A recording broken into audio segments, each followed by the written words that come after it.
د 10 ګرامه بورې سره خپل ذکر 10 انچه غټ کړئ.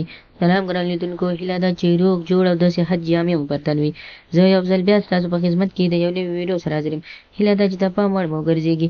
تر هر څه دمخه باید یادونه وکړم که زموږ چینل مو نه وي سبسکرایب کړی نو زموږ چینل سبسکرایب کړئ او په خوا کې ورسره د بغلي نشان ووهئ. مننه. د 10 ګرامه بورې سره څنګه کولی شو خپل ذکر 10 انچه غټ کړو؟ که غواړئ چې دغه طریقه عملي کړئ او خپل ذکر قوي کړئ، غټ کړئ، نو تاسو کولی شئ د بورې څخه استفاده وکړئ. د دې ویډیو تر پایه راسره واوسئ ترڅو په مطلب ښه ځان پوه کړئ. هغه خلک چې په خپل ذکر کې تر خپلې اندازې پورې کموالی ګوري یا وړوکوالی ګوري، کولی شي د بورې سره خپل ذکر ته وده ورکړي. تاسو کولی شئ چې خپل ذکر څنګه غټ کړئ. اکثره داسې خلک وي چې کله دوی کوروالی یا سیکس کوي نو د مېرمنې ته سمه خوشحالي نشي ورکولی، یعنې ذکر یې ډېر وړوکی وي، یعنې کموالی پکې وي، د خپلې اندازې پورې ډېر کموالی وي، خو مېرمنه نشي ارضا کولی یا رضا کولی. تاسو کولی شئ چې دغه خپل ذکر په دغې طریقې سره غټ کړئ یا هم قوي کړئ.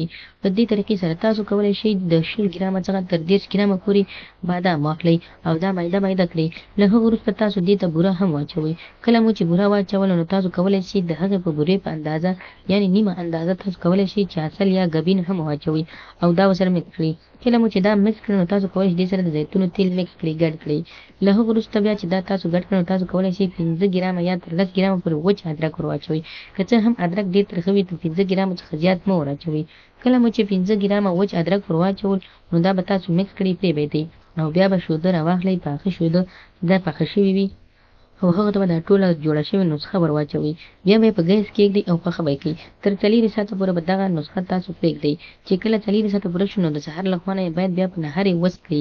په نهار یې وڅکئ، تر 1 هفتې پورې دغه کار وکړئ. صرف 1 هفته دا کار وکړئ، بیا وګورئ که د چا ذکر غټ وي یا وړوکی وي نو داسې زدن به کوي چې سم به ته د امریکې د روس جنګ دی، داسې جنګ به ورسره کوئ. بیا به هېڅکله هم تاسو داسې خفه کېږئ نه به مایوسه کېږئ او خپل ذکر کې به سم قوت یا قویوالی ګورئ. نو خدای دې وکړي ملګرو زموږ د ویډیو څخه غلط مطلب وانخلئ. زموږ ویډیو لایک کړئ، شیر کړئ، زموږ چینل هم سبسکرایب کړئ.